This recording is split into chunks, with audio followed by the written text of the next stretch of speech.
नमस्कार. उपस्थित आमचे सर्व संचालक आणि सगळे वार्ताहर, प्रथमतः आपल्या सर्वांचं सहर्ष स्वागत करतो.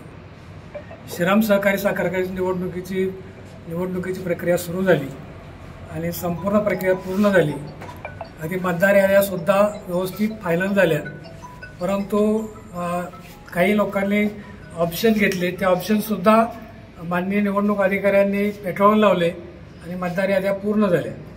प्रथमतः अगदी सुरुवातीला एक मुख्यमंत्र्यांचं पत्र आलं. माननीय माजी खासदार साहेब यांनी एक पत्र लिहिलं आणि त्या पत्राद्वारे मुख्यमंत्र्यांनी आदेश दिले आणि त्या आदेशाला स्मरून ही निवडणूक पुढे ढकलण्यात आली.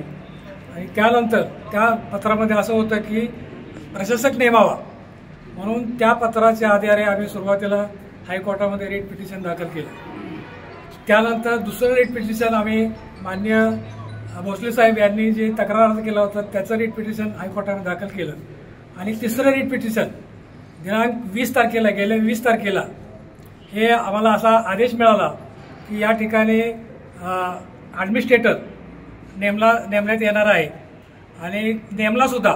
खरं ते ॲडमिनिस्ट्रेटर नेमत असताना आम्हाला श्रीराम सहकारी साखर कारखान्याचे सर्व संचालक असतील, चेअरमन असतील, व्हाईस चेअरमन असतील, यांना कुठल्याही प्रकारचं माहिती न देता, कुठलंही नोटीस न देता त्यांनी हा ॲडमिनिस्ट्रेटर नेमला गेला. आणि त्याच्या अगेन्स्ट आम्ही दिनांक 21ला तिसरं रिट पिटिशन दाखल केलं. आणि ते रिट पिटिशन 27 तारखेला हायकोर्टाने घेतलं आणि 27 तारखेला त्यांनी स्पष्ट निकाल दिला की हे आत्ता जे आपण ॲडमिनिस्ट्रेटर नेमलेलं आहे ते ॲडमिनिस्ट्रेटर त्यांनी बाजूला करून पूर्वीची जी संचालक मंडळ आहे त्यांना सर्व अधिकार देण्यात आलेले आहेत. ती परवा निकाल लागली आणि हे निकाल लागल्यानंतर आम्हाला काल पत्र मिळालं. त्यांची जी हायकोर्टाची ऑर्डर होती ती काल आम्हाला मिळाली. आणि ऑर्डर ह्या माझे सगळे पुरावे आहेत. आणि हे सगळं झाल्यानंतर काल ऑर्डर मिळाल्यानंतर आम्ही माननीय निवडणूक निर्णय अधिकारी यांच्याकडे ती ऑर्डर गेली आणि त्यांचं पत्र शेवटी ज्या निवडणूक निर्णय अधिकाऱ्यांनी हे ऑर्डर काढली होती प्रशासकाची, त्याच निवडणूक निर्णय अधिकाऱ्यांनी प्रशासक कॅन्सल म्हणून ऑर्डर काढणं गरजेचं आहे. त्यामुळे त्यांच्याकडं हायकोर्टाचा निकाल गेला आणि त्यांनी आज ऑर्डर आम्हाला साधारण 4:30-5 वाजता ती ऑर्डर आमच्या हातात मिळाली. आणि आमच्याबरोबरच माननीय प्रांत अधिकारी त्यांनाही सुद्धा ती ऑर्डर एकाच वेळेस मिळाली. ही आमच्या हातात ऑर्डर मिळाल्यानंतर आमचं असं म्हणणं होतं की ज्यावेळेस प्रांत अधिकाऱ्यांनी या ठिकाणी ताबा घेतला ॲडमिनिस्ट्रेटर म्हणून, त्यावेळेस अगदी घाईमध्ये मॅडम आल्या आणि ताबा घेतला. याच्यानंतर मी आज ऑर्डर आम्हाला मिळाल्यानंतर मी माननीय सोनवणे साहेब असतील, मॅडम असतील, त्यांना सुद्धा फोन केला आणि आम्हाला वेळ दिली. साधारण 6:30पर्यंत आम्ही येतोय. आता साधारण 7:30 वाजले असतील. आतापर्यंत कुणीही आलं नाही. आणि आता मला फोन आला की ठीक आहे मॅडम आजारी आहेत, आपण उद्या काय असेल तो प्रोग्राम करूया. खरं सुरुवातीला जी तत्परता दाखवली त्यांनी ती सुद्धा आज दाखवणं गरजेचं होतं. कारण ह्याचं कारण असं आहे, आता मार्च एंड आहे. आम्हाला सोमवारी 31 तारखेला काही लोकांचे कामगाराचे पगार करायचे. त्यामुळे इथं कामगाराची अडचण झालेली आहे. त्यामुळे आमची अशी विनंती होती की आजच्याच आम्हाला ऑर्डर द्यावी, म्हणजे आमचं कारखान्याचं काम सुरळीत चालू होईल. परंतु त्यांच्या आदेशाप्रमाणे आम्ही इथे येऊन थांबलो. अगदी सगळे संचालक मंडळ असतील, वार्ताहर असतील, आम्ही गेले 1.5 तास थांबलोय. आणि आत्ताच फोन आला की मॅडम आजारी आहेत आणि उद्या काय असेल ते तुम्हाला ताबा देऊ. त्या पद्धतीनं खरं हे योग्य नाही. आमच्या कारखान्याच्या काय अडचणी आहेत त्या अडचणी सोडवल्या पाहिजेत. त्या सोडवण्यासाठी खरं आज आम्हाला त्यांनी ताबा दिला असता तर फार बरं झालं असतं. शेवटी आजारी आहेत, मेडिकलला आपण चॅलेंज करू शकत नाही, त्यामुळे आम्ही ते समजू शकतो. परंतु माझी अशी विनंती आहे की उद्या तरी लवकरात लवकर आम्हाला ताबा द्यावा की जेणेकरून आमची काय अपूर्ण कामं आहेत ती पूर्ण करून सोमवारी आम्हाला राहिलेल्या लोकांचे पेमेंट काय असतील ते देण्यात येतील. आता याच्या व्यतिरिक्त आता जो निर्णय झालेला आहे त्या निर्णयाबद्दल मी माननीय हायकोर्ट आणि 2 बेंच हायकोर्ट होतं, त्या 2 बेंच हायकोर्टचं मनपूर्वक आभार मानतो. कारण त्यांनी योग्य निर्णय दिला. आणि हा जो निर्णय आहे तो निर्णय सत्याचा निर्णय आहे, संयमाचा निर्णय आहे. आम्ही आतापर्यंत जे बोलतोय ते सत्यच बोलतोय. वैयक्तिक मी तर आतापर्यंत एकही वाक्य कारखान्याबद्दल खोटं बोललेलो नाही. कारण गेले 23 वर्षाचा मला कारखान्याचा अनुभव आहे. मी कारखान्याचा 3 टर्म चेअरमन आहे. त्यामुळे आतापर्यंत मी केव्हाही खोटं बोललो नाही, बोलणार नाही. ते जे आरोप करतात ते एकदम खोटे आहेत, बिनबुडाचे आहेत. माननीय कलेक्टर, माजी कलेक्टर संध्या अधिकारी त्यांनी बरंच काय काय सांगितलेले, त्याबद्दल मी 1-2 मिनिटात सांगतो. त्यांचा पहिला मुद्दा असा होता की मयत सभासद आहेत त्यांचे वारस नेमले नाहीत, की जेणेकरून फाउंडर मेंबरला मतदानाचा अधिकार त्या कारखान्याने गमावलेला आहे कारखान्याकडून. परंतु त्याचं उत्तर माझं असं आहे की ज्यावेळेस आम्ही 2002 सालापासून या कारखान्यामध्ये आलोय तेव्हापासून आत्तापर्यंत ज्या मयत लोकांच्या माहितीचे जे आहेत त्यांच्या वारसांनी जे आमच्याकडे कागदपत्राची पूर्तता केली त्यामध्ये माहितीचा दाखला, त्याचबरोबर जे वारस होणार आहेत त्यांचा 7/12, त्याचबरोबर जे फी असती आपली कारखान्याची जी फी असती ती फी संपूर्ण शेअर्स रक्कम हे सगळं दिल्यानंतर आम्ही 2002 सालापासून अगदी गेल्या मीटिंगपर्यंत जवळजवळ 2100 सभासद आम्ही वारस नोंद केलेले, 2100. याच्यानंतर त्यांनी जी तक्रार होती ही तक्रार त्यांनी निवडणूक निर्णय अधिकारी सांगितली आणि निवडणूक निर्णय अधिकाऱ्यांनी आम्हाला आदेश दिला. तो आदेश असा होता की या मतदार यादीतील मयतांची नावं वगळण्यात यावीत. खरं तो अधिकार आमचा नव्हता, कारण मयताचे वारसदार आल्याशिवाय तो अधिकार आम्ही आमच्या अधिकारामध्ये ते करू शकत नाही. तरी सुद्धा निवडणूक निर्णय अधिकाऱ्यांचा जो आदेश होता तो आदेश पाळणं आमचं काम होतं.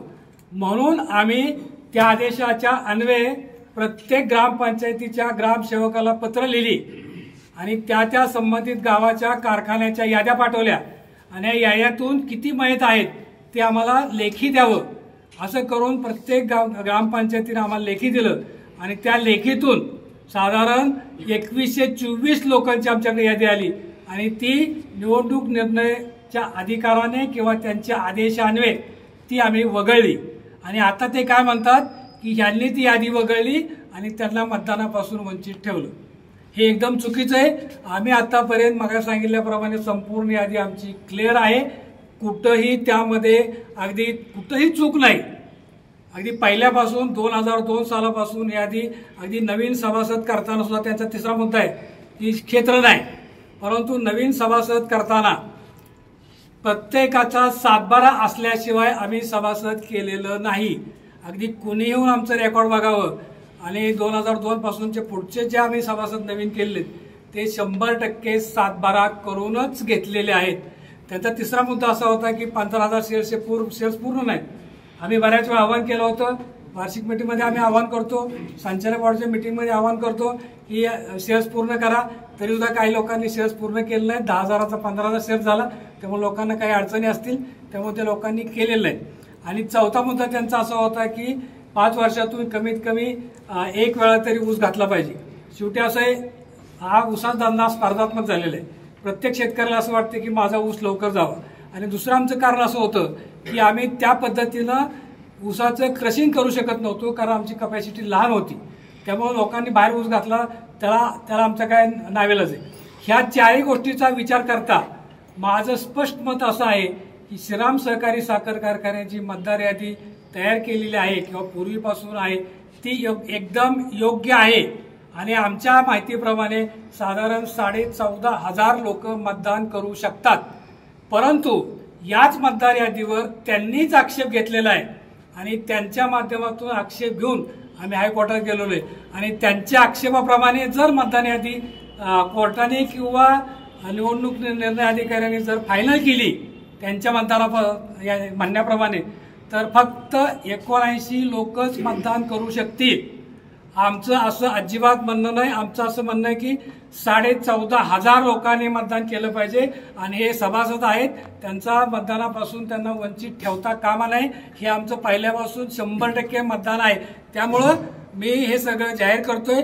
आणि खरं आज या ठिकाणी प्राण मॅडमने येणं गरजेचं होतं, त्यांच्या सर्व काही स्टाफ असेल त्यांनी येणं गरजेचं होतं. ज्यावेळेस सील करायचं होतं किंवा इथं येऊन ताबा घ्यायचा होता त्यावेळेस अगदी ताबडतोब घाई करून आले आणि आता याला काही अडचण नव्हती. इथं आम्ही सगळे संचालक मंडळ एकत्र आलोय, वार्ताहर एकत्र आलेत, तरी ते आलं ठीक आहे, आजारी असतील तेव्हा तर आम्हाला काय बोलायचं नाही. तरी सुद्धा आमची विनंती की उद्या सकाळी साधारण 10 वाजता त्यांनी इथं यावं, की जेणेकरून आम्हाला पुढचं काय असेल ते कारखान्याचे कामं असतील ते पूर्ण करता येतील. धन्यवाद. अधिकाऱ्यांकडून आपल्याला वेळ देण्यात त्यांनी सांगितलं की तुमची वेळ काय असेल ते आम्हाला कळवा, त्यावेळेला आम्ही येतो.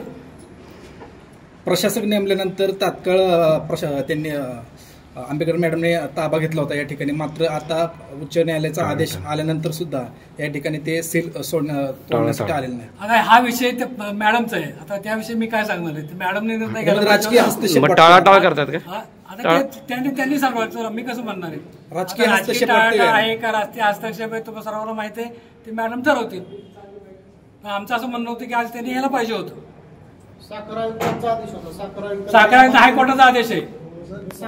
हायकोर्टाचा आदेश ज्या निवडणूक निर्णय अधिकाऱ्यांनी त्यांना आदेश दिला त्यांचा सुद्धा आदेश आहे. हायकोर्टात सुद्धा आदेश आहे की खरं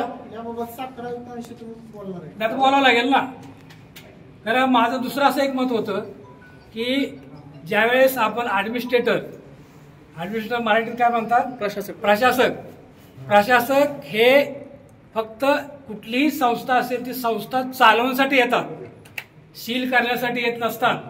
असं आमचं माझं वैयक्तिक मत नाही, हे हायकोर्टाचं मत आहे.